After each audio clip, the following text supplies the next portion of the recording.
The Zephyrian fleet moved through space like silent predators hunting their next meal. Admiral Kethvar stood on the bridge of his flagship watching the strange blue planet grow larger on the main screen. His reptilian features showed no emotion as he studied the primitive world before them. For 3,000 years, his people had ruled 12 star systems and absorbed hundreds of weaker species into their empire. Today would be no different. The sensors showed basic technology scattered throughout this solar system. Metal ships moving between planets like slow insects crawling across vast distances. Energy signatures that barely registered as threats on their advanced detection systems. These humans would surrender quickly once they understood the power of the Galactic Empire. Captain Jake Morrison sat in the command chair of the UES Defiance as his crew tracked the approaching alien vessels. The bridge crew worked with calm efficiency despite knowing they faced something completely unknown. Morrison had served in 3 colonial wars and countless pirate encounters, but nothing had prepared him for this moment. First contact with an alien species would change everything for humanity. The communications officer looked up from her station with wide eyes. Lieutenant Amy Rodriguez had spent years studying theoretical xenolinguistics, but never expected to use those skills in real combat. The alien transmission was coming through their universal translator in broken but understandable English. The message was simple and terrifying. Admiral Kethvar's voice echoed across the human bridge with cold authority. His words carried the weight of an empire that had never known defeat. The humans would submit to Zephyrian rule immediately or face orbital bombardment of their homeworld. Resistance was futile against the superior technology and military might of the Galactic Empire. This was not a negotiation, but a demand for unconditional surrender. Morrison listened to the alien ultimatum with growing anger rather than fear. The reptilian commander spoke like humans were insects to be stepped on or pets to be collected. His casual mention of destroying Earth showed complete disregard for human life and dignity. Morrison had sworn an oath to protect humanity, and no alien empire would make him break that promise. The human captain's response caught Admiral Kethvar completely off guard. Instead of begging for mercy or asking for time to consider surrender, Morrison calmly informed the aliens that Earth would remain independent. Humans had fought too hard for their freedom to give it up to any empire, no matter how powerful. If the Zephyrians wanted a fight, they would get one they would never forget. Kethvar could not believe what he was hearing from these primitive creatures. Every other species had immediately submitted when faced with the might of the Zephyrian fleet. Fear was the universal language that all inferior beings understood perfectly. Yet these humans spoke of resistance as if they actually believed they could fight back against impossible odds. The alien admiral decided to demonstrate Zephyrian power through action rather than words. His ships moved into attack formation and powered up their energy weapons. The humans would see their pathetic vessels destroyed and then beg for the mercy they had foolishly rejected. This lesson in superior firepower would end the conversation, quickly and permanently. Morrison watched the alien ships prepare for battle and felt a cold rage building in his chest. These creatures thought humans were weak prey that would run at the first sign of danger. They had clearly never studied human history, or they would know that humans fought hardest when backed into corners. The captain gave orders that would shock the aliens to their core. The UES Defiance opened fire with everything in its arsenal before the Zephyrians could complete their attack formation. Human weapons designed for ship-to-ship combat in brutal colonial wars unleashed devastating firepower at point-blank range. Nuclear warheads and kinetic projectiles slammed into alien shields with explosive force that lit up space like miniature suns. Lieutenant Rodriguez coordinated the attack with deadly precision while scanning alien technology for weaknesses. Her tactical analysis revealed that Zephyrian ships relied heavily on energy shields and directed energy weapons. Their defensive systems were designed to handle similar technology, not the crude, but effective human weapons that bypassed shields through pure kinetic force. The first Zephyrian ship exploded in a ball of fire and debris as human missiles overloaded its shields and tore through the hull. Admiral Kethvar stared in shock as his supposedly superior vessel was destroyed by primitive weapons fired by beings he considered little more than animals. This was impossible according to everything he knew about warfare and technology. Morrison pressed his advantage ruthlessly as two more alien ships fell to human firepower. The Defiance moved with aggressive tactics that prioritized maximum damage over defensive considerations. Human military doctrine focused on destroying enemies quickly and completely rather than fighting prolonged battles that gave opponents time to adapt or call for reinforcements. The surviving Zephyrian vessels retreated in disorder as their admiral tried to understand what had gone wrong. These humans fought like no other species the Empire had ever encountered. They showed no fear of superior technology and attacked with a savage efficiency that seemed designed for total destruction rather than simple victory. Admiral Kethvar's final transmission to his home fleet carried a warning that would change the galaxy forever. The humans were not another primitive species to be easily conquered. They were something far more dangerous than anyone had imagined. The Galactic Empire had awakened a sleeping giant that might destroy them all. The news of alien contact spread through human space faster than any government could control or contain. Within hours, every major news network was broadcasting footage of the battle near Jupiter. Citizens watched in fascination and growing fear, as they realized humanity was no longer alone in the universe and their new neighbors had tried to destroy them on first meeting. Fleet Admiral Lisa Carter convened an emergency session of the Terran Defense Council in the heavily fortified command center beneath Geneva. Military leaders from every human colony and defense force gathered in person or through secure communications. The room buzzed with tense energy as humanity's finest military minds prepared for something they had only theorized about in classified war games. Dr. Kevin Walsh entered the briefing room carrying data tablets that contained humanity's most closely guarded secrets.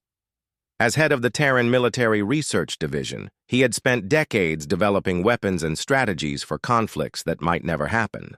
Today, those theoretical projects would become humanity's lifeline against an alien empire that clearly intended to destroy or enslave every human being alive. Admiral Carter called the meeting to order with characteristic directness that had made her the youngest fleet commander in human history. The preliminary reports from Captain Morrison painted a disturbing picture of alien capabilities and intentions. The Zephyrian Empire possessed superior technology but had shown tactical weaknesses that human forces could exploit. More importantly, they had demonstrated complete contempt for human life and independence. Colonel Ryan Brooks presented the first phase of humanity's response to the alien threat. The solar defense grid had been a theoretical project for protecting human space against unknown enemies.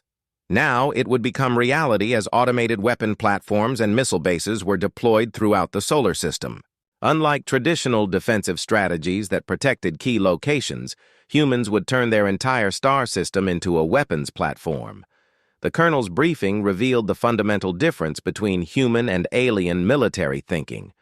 Where other species focused on defending important worlds and accepting limited losses, humans prepared to make every cubic meter of space around Earth a killing field. Enemy ships would face constant attack from the moment they entered the solar system until they were destroyed or retreated. Commander Helen Davis took the podium to discuss Project Cerberus with the assembled military leaders.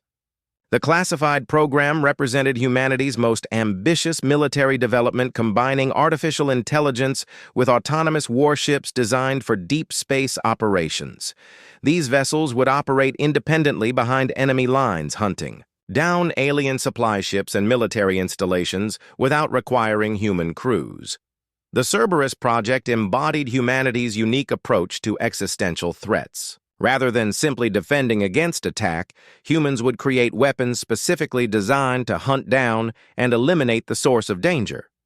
The AI-controlled dreadnoughts would pursue enemy forces across interstellar distances, ensuring that any species foolish enough to threaten humanity would face relentless mechanical hunters until every last ship was destroyed. Dr. Walsh unveiled additional projects that had been theoretical until this moment of crisis. Human scientists had developed weapon systems that other species would consider war crimes, including self-replicating mines that could turn entire star systems into death traps, kinetic bombardment platforms capable of cracking planets from orbit, biological weapons designed to target non-human physiology with terrifying effectiveness. The research division had also created defensive technologies that reflected humanity's paranoid approach to survival. Automated factories that could continue, producing weapons even if human civilization was destroyed. Hidden bunkers throughout human space containing genetic banks and manufacturing equipment needed to rebuild their species from scratch. Humans planned not just to survive alien attack, but to ensure their enemies could never succeed in wiping them out completely. Captain Steve Parker received orders to lead reconnaissance missions beyond the solar system using the fastest ships in the human fleet. His task was to map Zephyrian supply lines and military installations while avoiding direct confrontation. The intelligence gathered would be crucial for planning offensive operations that went far beyond simple defense of human territory. Parker's mission briefing revealed another aspect of human military thinking that would horrify alien commanders. Humans did not plan to simply repel the next Zephyrian attack and negotiate some kind of peace treaty. They intended to eliminate the alien empire's ability to threaten humanity ever again. This meant destroying not just military forces, but the entire industrial and technological base that supported them. The Terran Defense Council approved a military budget that would have bankrupted most civilizations, but represented only a fraction of human industrial capacity. Humanity had learned through bitter experience that survival required overwhelming firepower and complete victory over enemies. Half measures and limited responses only encouraged future attacks from those who mistook restraint for weakness. Admiral Carter concluded the meeting by authorizing the most massive military mobilization in human history. Every shipyard would focus on warship construction. Every factory would retool for weapons production. Every human colony would contribute resources and personnel to the coming war effort. The aliens had made the mistake of threatening human extinction and would face the full fury of a species that had spent millennia perfecting the art of total warfare. The Zephyrian Empire had awakened something they did not understand and could not control. Humanity was preparing for war not as other species understood it, but as a campaign of complete annihilation against any threat to their existence. The galaxy was about to learn why humans had conquered their own world through violence, and why peace was never their natural state but something they imposed through superior firepower. War Commander Thexnall led the largest Zephyrian fleet ever assembled toward the human solar system with complete confidence in his inevitable victory. Intelligence reports indicated the primitive species had only a handful of warships and no significant defensive installations. His force of 200 vessels would crush human resistance in a matter of hours and serve as an example to other species considering rebellion against the Empire. The alien commander had studied the initial battle reports with growing contempt for human military capabilities. Their weapons were crude kinetic projectiles and primitive nuclear devices that barely qualified as military technology. Captain Morrison's victory had been a fluke caused by Zephyrian overconfidence rather than any real tactical skill. This time the Empire would show no mercy and accept no surrender. Admiral Carter watched the approaching alien fleet from the command center of humanity's newest orbital fortress. The massive structure had been built in record time using emergency construction protocols developed during the colonial wars. Its weapon systems included every innovation human engineers could design in the months since first contact.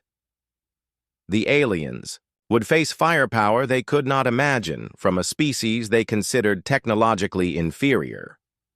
Commander Alex Thompson prepared his strike force in the asteroid belt, where human miners had spent decades creating hidden bases and supply depots. The rocky debris field would provide perfect cover for the ambush tactics that had served humanity well in countless previous conflicts. Unlike the open space battles favored by other species, humans excelled at using environmental advantages to multiply their effective firepower. The first phase of the battle began when Zephyrian scouts encountered what appeared to be automated defense satellites scattered throughout the outer solar system. The aliens destroyed these decoys easily, but failed to detect the real weapons platforms hidden among the debris of destroyed asteroids. Human military engineers had learned to camouflage their most deadly surprises as harmless space junk. Thompson's ships struck without warning as the main alien fleet entered the asteroid belt. Human vessels emerged from concealed positions and unleashed concentrated firepower at point-blank range. The attackers used nuclear pulse drives to achieve impossible acceleration, while their kinetic weapons punched through Zephyrian shields like they were made of paper rather than energy fields. War Commander Thexnal stared in shock as his lead. Ships exploded one after another under human assault. The primitive weapons were far more effective than intelligence reports had indicated. Worse, the humans fought with a coordination and tactical flexibility that suggested extensive combat. Experience against technologically superior enemies. These creatures had clearly learned warfare through bitter necessity rather than theoretical study. Major Kate Williams commanded ground forces on Mars when Zephyrian troops attempted to establish a beachhead on the Red Planet. The aliens expected to face poorly equipped colonial militia armed with basic infantry weapons. Instead, they encountered human soldiers who had trained for decades in the harsh Martian environment and knew how to use every feature of the terrain to their advantage. The Zephyrian landing force discovered that humans did not fight like other species they had conquered. Where most beings would retreat when facing superior firepower, humans adapted their tactics in real time and counterattacked, with increasingly deadly innovations. Human soldiers used improvised weapons and environmental hazards to multiply their killing power far beyond what their equipment suggested. Williams watched alien troops struggle with the Martian atmosphere and reduced gravity while her forces moved through the environment like they were born to it. Human soldiers had spent generations learning to fight in hostile conditions that would cripple most other species. They turned their own planet's dangers into weapons against invaders who had grown soft through easy conquests. The battle took a darker turn when Zephyrian commanders decided to target civilian populations on Earth, believing that humans would surrender to protect non-combatants. Orbital bombardment platforms opened fire on major cities, expecting immediate capitulation from a species unwilling to sacrifice innocent lives for military victory. The aliens had made a fatal miscalculation about human nature and military doctrine. Captain Ben Foster received authorization for Protocol Omega as reports of civilian casualties reached the military command structure. The UES Vengeance carried humanity's most powerful weapons, including antimatter warheads that had been considered too dangerous for normal military operations. Foster's orders were simple and terrifying. Demonstrate to the aliens that targeting human civilians would result in their complete annihilation. The antimatter strike that destroyed an entire Zephyrian battle group sent shockwaves through both fleets. The alien vessels simply ceased to exist as matter and energy converted according to Einstein's equations with mathematical precision. The explosion was visible from Earth as a brief new star that marked humanity's commitment to total warfare when faced with threats to their existence. Dr. Monica Lee analyzed captured alien technology while battles raged throughout the solar system. Her xenobiology team made crucial discoveries about Zephyrian weaknesses that had been hidden by their reputation for military superiority. The Empire had grown complacent through centuries of easy victories against species that submitted rather than fought back with serious intent to win. The final phase of the battle demonstrated human military doctrine in its purest form. Rather than accepting a tactical victory and negotiating some kind of ceasefire, Admiral Carter ordered the complete destruction of all alien military assets in the solar system.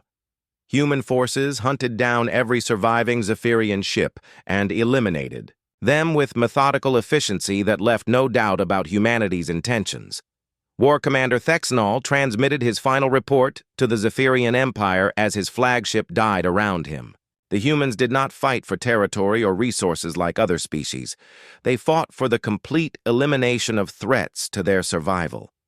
Any empire that attacked humanity would face not just military defeat, but systematic annihilation until nothing remained that could threaten human existence ever again. Emperor Zefthar stood in the ruins of his once mighty throne room, watching his empire crumble under relentless human assault. Reports flooded in from across Zephyrian space describing the systematic destruction of military installations, shipyards, and research facilities. The humans were not simply winning battles, but methodically eliminating every component of alien civilization that could threaten them in the future. The Emperor's desperate appeals to other galactic powers had fallen on deaf ears as species declined to intervene against humanity. The Rigelian Confederation cited trade agreements with human colonies. The Altarian Republic claimed neutrality in conflicts between younger civilizations. Even traditional Zephyrian allies found excuses to avoid confronting a species that had demonstrated such terrifying military capabilities. General Frank Lopez received orders to implement the Final Solution Protocol as intelligence reports confirmed that the Zephyrian Empire was developing planet-killer weapons in a last desperate gambit. The human response was swift and merciless. Every remaining alien military asset would be hunted down and destroyed regardless of location or strategic importance. The galaxy would witness humanity's commitment to eliminating existential threats completely. The general's forces moved through Zephyrian space like a plague of mechanical locusts, consuming everything with military value and leaving barren worlds in their wake. Human tactics had evolved beyond simple conquest to something approaching systematic extermination of enemy capability. Alien observers watched in horror as an entire galactic empire was dismantled with industrial efficiency. Captain Julie Adams commanded the assault force tasked with neutralizing the Zephyrian homeworld itself.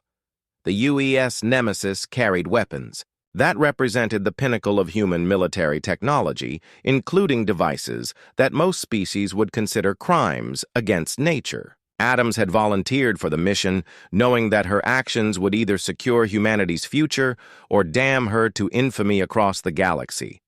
The battle for the Zephyrian homeworld began with orbital bombardment, using weapons designed to render planets uninhabitable for millennia. Human engineers had developed radioactive isotopes that would contaminate soil and water, while atmospheric processors pumped toxins into the air that would poison any attempt at planetary recovery. The message to other species was unmistakable. Threaten human existence and face ecological annihilation. Emperor Zefthar made his final broadcast from deep bunkers beneath his capital city as human forces systematically sterilized the surface of his homeworld. The transmission carried across the galaxy, warning other civilizations about the monsters that humanity had become. These creatures did not fight for territory or resources, but for the complete elimination of any species foolish enough to challenge their dominance. Dr. Paul Martinez served as humanity's chief negotiator during the emergency session of the Galactic Council that convened as news of the Zephyrian homeworld's destruction spread throughout known space. The xenobiologist turned diplomat carried credentials that included detailed analysis of human military capabilities and strategic intentions. His message would determine whether the galaxy faced peace or total war. Martinez's presentation to the assembled alien representatives was both educational and terrifying in its clinical precision. He explained human military doctrine with the detached professionalism of a university lecture while displaying footage of Zephyrian worlds burning under human assault. The visual evidence supported his verbal explanation that humanity viewed existential threats as problems requiring permanent solutions. The human diplomat outlined the new galactic reality with mathematical precision that left no room for misunderstanding. Species that maintained peaceful relations with humanity would enjoy protection and prosperity through trade agreements and defensive pacts. Civilizations that threatened human survival would face systematic extermination until their capacity for interstellar warfare was permanently eliminated. Ambassador Nancy White formally established the Terran Doctrine during her address to the Galactic Council the following day. The policy statement represented humanity's official position toward alien civilizations and served as both invitation and warning to species throughout the galaxy. Cooperation offered unlimited benefits while opposition guaranteed swift and total destruction. The Terran Doctrine established clear guidelines for galactic civilization under human oversight. Aggressive wars between species would not be tolerated as they created instability that could threaten human interests.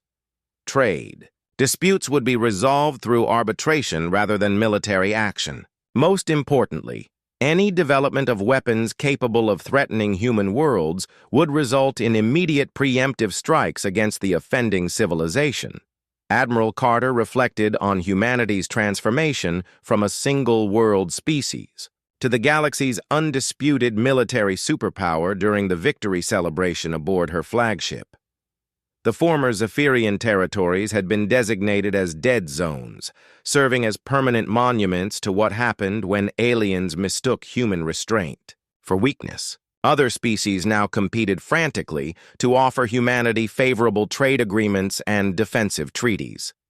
The establishment of human hegemony over galactic civilization proceeded with surprising smoothness as alien governments rushed to demonstrate their peaceful intentions. Dozens of species requested human protection, not from external threats, but from the possibility of accidentally provoking humanity through some misunderstood cultural practice or diplomatic misstep. Captain Morrison now bore the rank of admiral, as he oversaw humanity's expanding sphere of influence from his headquarters on the former Zephyrian capital world.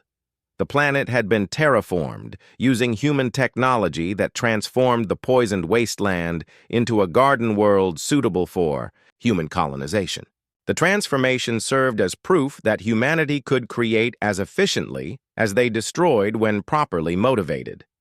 The galaxy had learned a lesson that would endure for generations about the true nature of human civilization. These creatures appeared peaceful and reasonable when left alone, but possessed military capabilities that defied conventional understanding of warfare. They did not fight to win battles or conquer territory, but to ensure they never faced the same enemy twice through methods that guaranteed permanent victory. Morrison's final report to Earth contained analysis that would guide human policy for centuries. The galaxy now understood that humanity's restraint was a choice rather than weakness, and that choice could be revoked instantly if circumstances required it. Peace would be maintained not through balance of power, but through absolute human dominance backed by demonstrated willingness to use overwhelming force against any threat to their existence. The first Galactic Trade Summit convened on Europa 6 months after the final destruction of Zephyrian military forces marked the end of organized resistance to human expansion. Representatives from 47 alien species gathered in the crystalline conference halls that human engineers had carved from the moon's ice crust. The summit would establish economic relationships that reflected the new military reality of human dominance over galactic civilization. Director Susan Clark managed the complex negotiations with diplomatic skill learned during humanity's most challenging colonial disputes.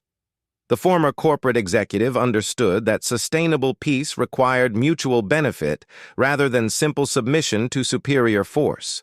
Her goal was creating trade relationships that would make war economically impossible, while ensuring human security remained the galaxy's highest priority. The Altarian delegation arrived with detailed proposals for technology exchanges that would benefit both species without creating military threats to human interests. Ambassador Veltar had studied human psychology extensively and understood that offering genuine value was the only path to successful negotiations. His people possessed advanced medical technology that could extend human lifespans while requiring only basic manufactured goods in return. Captain Mark Wilson commanded the security forces protecting the summit from any species foolish enough to attempt disruption of the proceedings. Human military doctrine now included protocols for maintaining galactic stability through overwhelming deterrence rather than reactive violence. The mere presence of human warships in the Europa system served as a reminder that peaceful negotiation was strongly preferred but not absolutely required. The Centaurian Republic presented their offer through Chancellor Thais Ara, whose natural, telepathic abilities allowed direct communication of sincere, peaceful intentions. Her species controlled 3 star systems, rich in rare minerals essential for advanced electronics, but possessed limited manufacturing capability.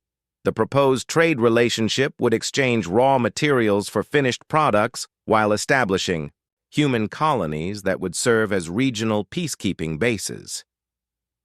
Dr. Monica Lee continued her xenobiological research by analyzing genetic samples from dozens of alien species represented at the summit.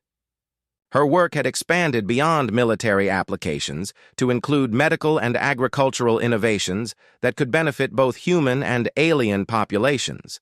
The research also served security purposes by identifying potential biological threats, while developing countermeasures for future conflicts. The Rigelian Confederation shocked the galaxy by formally requesting incorporation into an expanded human sphere of influence. Prime Minister Kethron explained that his people had concluded that independence was meaningless without the security that only human military protection could provide. The Rigelians offered their advanced manufacturing capability and scientific research in exchange for permanent defensive guarantees against other galactic powers. Administrator Gary Thompson coordinated the massive logistics operation required to establish human colonies throughout former Zephyrian territory. The dead. Worlds were being terraformed using techniques developed during humanity's expansion through their own solar system. Within a generation, these planets would support thriving human populations that could respond instantly to any future threats in the region. The summit's most controversial moment came when the Draxian Empire proposed a military alliance against potential threats from unexplored regions of the galaxy. Their delegates argued that unknown species might possess technology capable of challenging human dominance and therefore required preemptive action to maintain galactic stability. The proposal was rejected immediately as unnecessarily aggressive given current circumstances. Ambassador White explained humanity's position on galactic exploration with characteristic diplomatic clarity that carried unmistakable military undertones. Unknown species would be contacted using established first contact protocols that emphasized peaceful trade relationships. However, any civilization that demonstrated hostile intentions would face the same systematic response that had eliminated the Zephyrian Empire from galactic politics permanently. The economic agreements reached during the summit established humanity as the central hub for all major trade relationships between alien civilizations. Human colonies would serve as neutral ground for diplomatic meetings, while human shipping protected cargo vessels from piracy and military interference. The galaxy's entire economy would depend on maintaining good relationships with humanity. Colonel Beth Rogers implemented the new galactic patrol system, using human vessels that would monitor trade routes and respond to any violations of the Terran doctrine. The patrol ships carried weapons capable of destroying entire fleets, but their primary mission was maintaining stability through visible presence rather than active combat operations. Most species complied with galactic law simply to avoid attracting human attention. The cultural exchange programs that emerged from the summit represented humanity's more benevolent approach to galactic relationships. Alien students could attend human universities while human researchers worked on projects that benefited multiple species simultaneously. These programs created personal relationships that reinforced the political and economic ties binding the galaxy together under human leadership.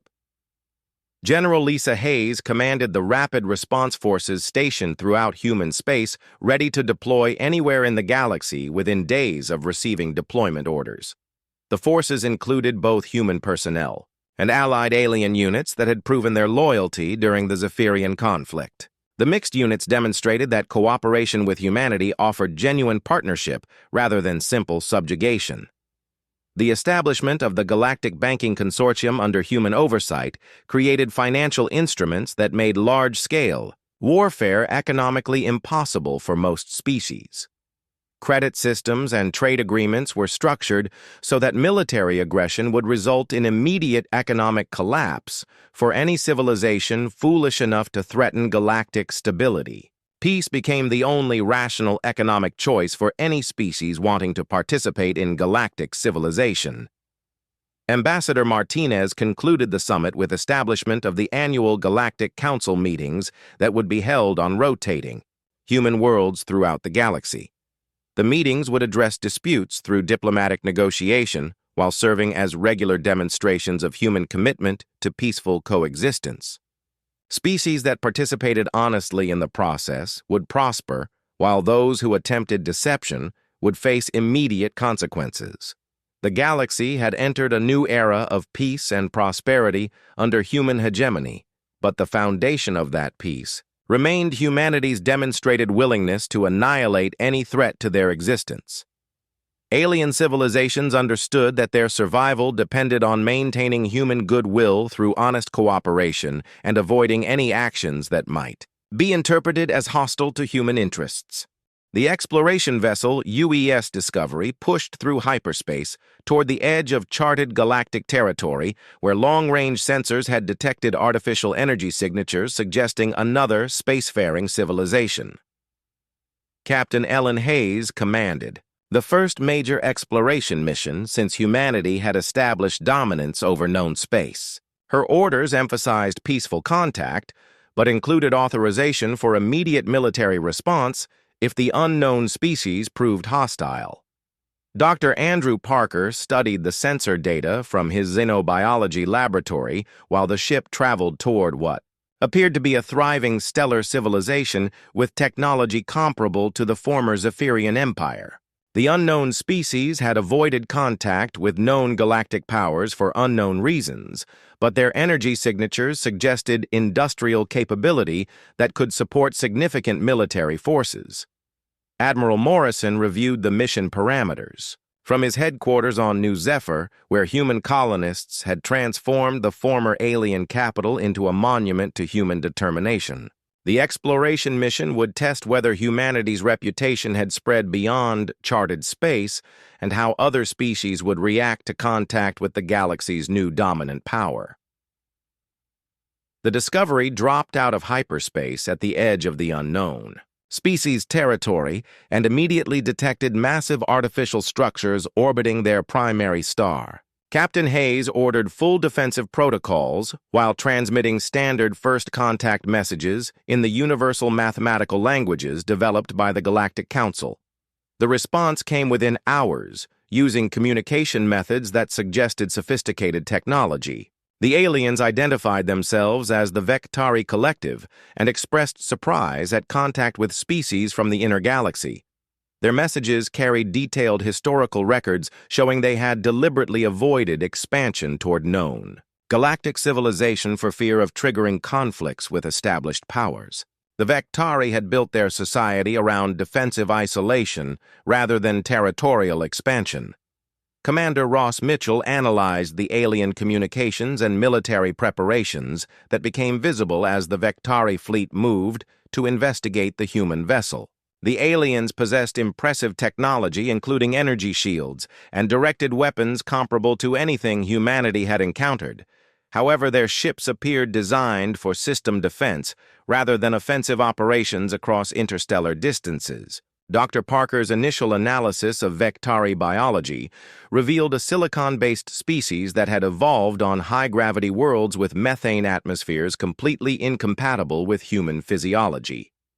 The environmental differences meant that territorial conflicts were unlikely since neither species could effectively colonize worlds suitable for the other. This biological separation could form the foundation for peaceful coexistence. The first diplomatic meeting occurred aboard a neutral space station that the Vektari constructed specifically for the encounter using matter conversion technology that impressed even human engineers. Collective Speaker. Zarthus welcomed the human delegation with formal protocols that emphasized mutual respect and careful negotiation of territorial boundaries. Captain Hayes presented humanity's standard first contact package, including detailed information about galactic civilization and the Terran doctrine that governed relationships between species. The presentation emphasized humanity's preference for peaceful trade relationships while making clear the consequences that faced any civilization that threatened human survival or galactic stability. Speaker Zarthus responded with equal honesty about Vektari capabilities and intentions. The collective possessed weapons technology that could theoretically threaten human worlds, but had no interest in territorial expansion or military conquest. Their civilization had developed around principles of defensive sufficiency rather than aggressive growth through conflict with other species. The negotiations revealed fundamental differences between human and Vektari approaches to interstellar relations. Humans had achieved galactic dominance through superior military capability and willingness to use overwhelming force against existential threats. The Vektari had maintained independence through technological advancement and careful avoidance of conflicts they could not win decisively. Dr. Lisa Wang joined the diplomatic team to discuss scientific cooperation between the two species. Vektari. Research into exotic matter and energy manipulation could advance human technology significantly, while human expertise in biological sciences offered solutions to collective population growth problems. The potential for mutually beneficial research created incentives for maintaining peaceful relationships. The breakthrough moment came when Speaker Zarthus revealed that the collective had been monitoring human military operations against the Zephyrian Empire and had concluded that cooperation offered better survival prospects than isolation or confrontation. The Vektari had learned from alien mistakes and chosen pragmatic accommodation with galactic reality rather than futile resistance. Commander Sarah Davis coordinated joint military exercises between human and Vektari forces designed to test compatibility and establish trust between the species. The exercises revealed that alien defensive technology combined with human offensive capabilities could create military forces superior to anything either species could field independently. The formal treaty signed between humanity and the Vektari collective established the first true alliance rather than simple submission to human authority. The agreement created mutual defense obligations while respecting territorial independence and technological sovereignty. Both species would benefit from the relationship while maintaining their distinct civilizations and governing systems. Admiral Carter approved the alliance as a model for future expansion into unexplored galactic regions. Humanity had proven that their hegemony could include genuine partnerships with species that demonstrated peaceful intentions and honest cooperation. The Vektari would serve as an example to other unknown civilizations that accommodation with human power offered prosperity rather than subjugation. The success of the Vektari contact mission encouraged additional exploration into regions where other advanced civilizations might exist. Humanity's reputation as both protector and destroyer had spread throughout known space, but unknown species might require direct demonstration of human capabilities and intentions before accepting galactic reality. Captain Hayes concluded her mission report with analysis that would guide human expansion policy for decades. The galaxy contained diverse civilizations with varying levels of technology and different approaches to interstellar relations. Humanity's dominance could accommodate this diversity through flexible policies that rewarded cooperation while maintaining absolute deterrence against aggression. The Vectari Alliance marked humanity's transition from conqueror to galactic administrator responsible for maintaining peace and prosperity across multiple species and star systems. The role required constant vigilance and occasional demonstration of force, but offered the possibility of a truly stable galactic civilization united under human leadership through mutual benefit rather than simple fear. 10 years had passed since the last Zephyrian ship was hunted down and destroyed in the Outer Rim territories, marking the end of organized resistance to human galactic dominance. The anniversary was commemorated throughout human space with ceremonies that honored the fallen while serving as reminders to alien civilizations about the price of threatening humanity's existence. Admiral Morrison stood before the memorial wall on New Zephyr, where the names of every human casualty from the Galactic War were carved into black stone imported from Earth. The monument served multiple purposes as both tribute to sacrifice and warning to potential enemies about humanity's commitment to remembering those who died defending their species. The dead would never be forgotten and their sacrifice would never be repeated. The Galactic Census released its comprehensive report on the current state of known civilization, revealing the profound changes that human dominance had brought to the galaxy. 43 species now participated in the human-led galactic economy, while 12 others remained under direct human administration following their involvement in supporting Zephyrian military operations during the war. Director Janet Phillips managed the ongoing terraforming operations that were transforming former Zephyrian worlds into new homes for expanding human populations. The dead planets were being restored using advanced ecological engineering that created environments superior to the original alien biospheres. Human settlers would inherit worlds shaped specifically for their needs and preferences.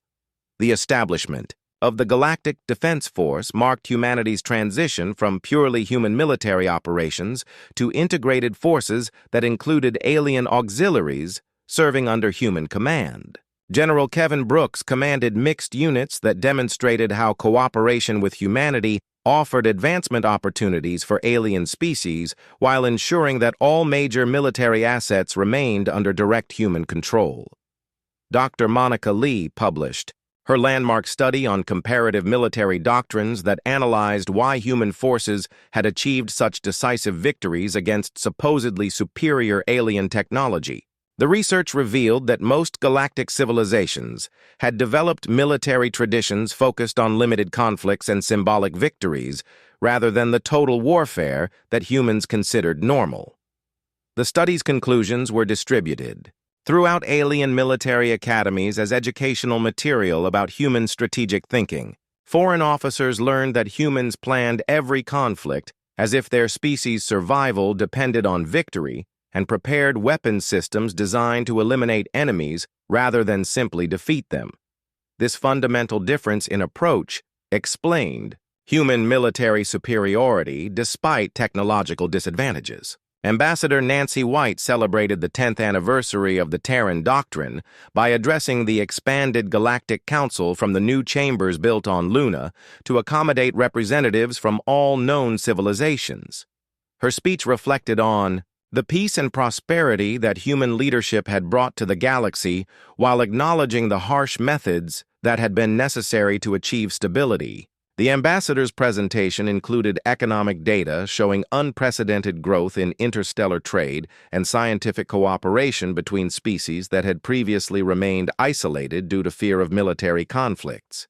Human protection of trade, routes and enforcement of peaceful dispute resolution had created conditions for galactic civilization to flourish without the constant threat of war. Captain Julie Adams commanded the ceremonial fleet that conducted training exercises throughout human space, demonstrating current military capabilities to alien observers who were invited to witness human preparedness. The exercises served dual purposes as both diplomatic gestures and subtle threats, reminding other species that human military power continued to grow despite the absence of active conflicts. The training demonstrations featured weapons systems that incorporated 10 years of technological advancement building on captured alien technology and human innovation.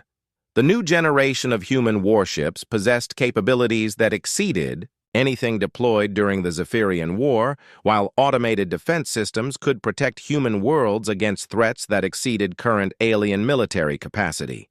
Chancellor Maria Garcia announced the completion of the Deep Space Early Warning Network that extended human sensor coverage to previously unexplored regions of the galaxy.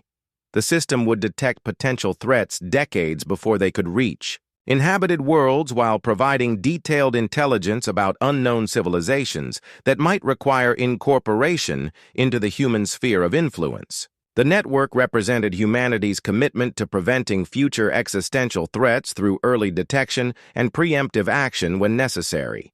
Unknown species would be contacted using peaceful diplomatic protocols, but any civilization that demonstrated hostile capabilities would face immediate military response before they could develop the ability to threaten established galactic civilization. Dr. Paul Martinez continued his research into alien psychology that had proven crucial for maintaining stability among diverse species under human authority. His work revealed that most alien civilizations responded positively to clear expectations and consistent enforcement of galactic law while respecting cultural differences that did not threaten human security interests. The psychological studies formed the foundation for human administration policies that balanced firm control with genuine respect for alien autonomy in matters that did not affect galactic stability. Species that demonstrated reliable cooperation earned increased self-governance, while those showing signs of rebellious tendencies faced closer supervision and reduced independence. Admiral Carter reflected on humanity's transformation from a single-world species to galactic hegemon during her farewell address before retirement to civilian life.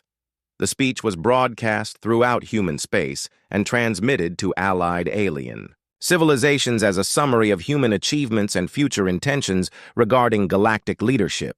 The Admiral's analysis emphasized that human dominance had been achieved through superior military capability combined with willingness to use that power decisively when threatened. However, maintaining galactic peace required constant vigilance and occasional demonstration of force to remind potential enemies that human restraint was a choice rather than weakness. Captain Morrison concluded the anniversary ceremonies with the traditional reading of names from the memorial wall, while human and allied alien forces stood at attention throughout the galaxy. The ritual served as both remembrance for the dead and recommitment to the principles that had secured humanity's survival against impossible odds. The galaxy had learned to live under human authority because the alternative was annihilation, as demonstrated by the empty systems where Zephyrian civilization once flourished. Peace was maintained through the understanding that cooperation with humanity offered unlimited opportunities for prosperity, while opposition guaranteed swift and total destruction. The lesson had been written in the ashes of an empire and would endure as long as any species remembered what happened to those who mistook human mercy for weakness. 10 years had passed since the last Zephyrian ship was hunted down and destroyed in the Outer Rim territories, marking the end of organized resistance to human galactic dominance. The anniversary was commemorated throughout human space with ceremonies that honored the fallen while serving as reminders to alien civilizations about the price of threatening humanity's existence. Admiral Morrison stood before the memorial wall on New Zephyr, where the names of every human casualty from the Galactic War were carved into black stone imported from Earth. The monument served multiple purposes as both tribute to sacrifice and warning to potential enemies about humanity's commitment to remembering those who died defending their species. The dead would never be forgotten, and their sacrifice would never be repeated. The Galactic Census released its comprehensive report on the current state of known civilization, revealing the profound changes that human dominance had brought to the galaxy. 43 species now participated in the human-led galactic economy, while 12 others remained under direct human administration following their involvement in supporting Zephyrian military operations during the war. director Janet Phillips, managed the ongoing terraforming operations that were transforming former Zephyrian worlds into new homes for expanding human populations. The dead planets were being restored using advanced ecological engineering that created environments superior to the original alien biospheres. Human settlers would inherit worlds shaped specifically for their needs and preferences. The establishment of the Galactic Defense Force marked humanity's transition from purely human military operations to integrated forces that included alien auxiliaries serving under human command. General Kevin Brooks commanded mixed units that demonstrated how cooperation with humanity offered advancement opportunities for alien species while ensuring that all major military assets remained under direct human control. Dr. Monica Lee published her landmark study on comparative military doctrines that analyzed why human forces had achieved such decisive victories against supposedly superior alien technology. The research revealed that most galactic civilizations had developed military traditions focused on limited conflicts and symbolic victories rather than the total warfare that humans considered normal. The study's conclusions were distributed throughout alien military academies as educational material about human strategic thinking. Foreign officers learned that humans planned every conflict as if their species' survival depended on victory and prepared weapons systems designed to eliminate enemies rather than simply defeat them. This fundamental difference in approach explained human military superiority despite technological disadvantages. Ambassador Nancy White celebrated the 10th anniversary of the Terran Doctrine by addressing the expanded Galactic Council from the new chambers built on Luna to accommodate representatives from all known civilizations. Her speech reflected on the peace and prosperity that human leadership had brought to the galaxy while acknowledging the harsh methods that had been necessary to achieve stability. The ambassador's presentation included economic data showing unprecedented growth in interstellar trade and scientific cooperation between species that had previously remained isolated due to fear of military conflicts. Human protection of trade routes and enforcement of peaceful dispute resolution had created conditions for galactic civilization to flourish without the constant threat of war.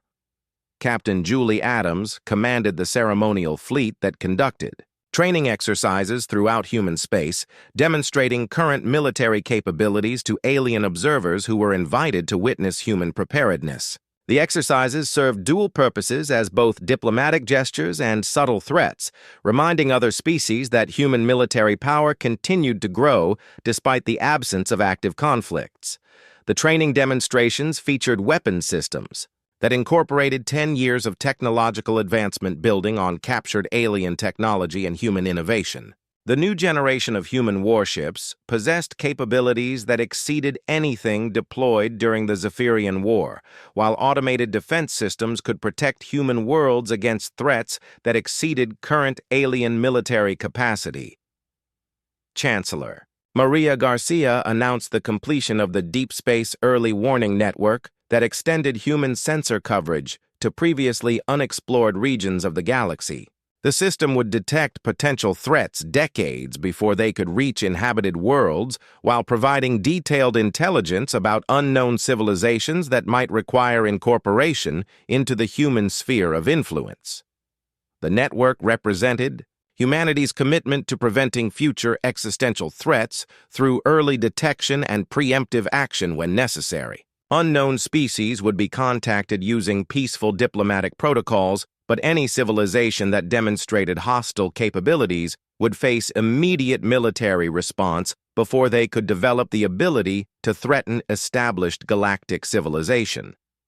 Dr. Paul Martinez continued his research into alien psychology that had proven crucial for maintaining stability among diverse species under human authority. His work revealed that most alien civilizations responded positively to clear expectations and consistent enforcement of galactic law while respecting cultural differences that did not threaten human security interests. The psychological studies formed the foundation for human administration policies that balanced firm control with genuine respect for alien autonomy in matters that did not affect galactic stability. Species that demonstrated reliable cooperation earned increased self-governance, while those showing signs of rebellious tendencies faced closer supervision and reduced independence. Admiral Carter reflected on humanity's transformation from a single-world species to galactic hegemon during her farewell address before retirement to civilian life. The speech was broadcast throughout human space and transmitted to allied alien civilizations as a summary of human achievements and future intentions regarding galactic leadership. The Admiral's analysis emphasized that human dominance had been achieved through superior military capability combined with willingness to use that power decisively when threatened.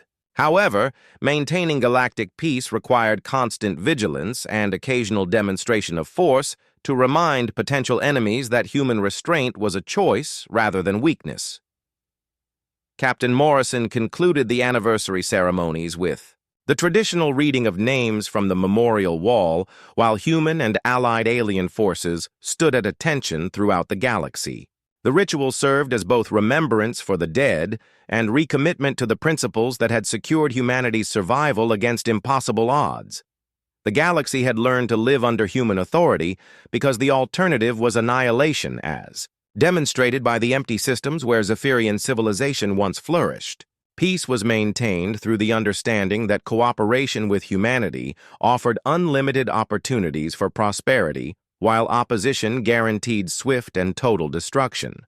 The lesson had been written in the ashes of an empire and would endure as long as any species remembered what happened to those who mistook human mercy for weakness.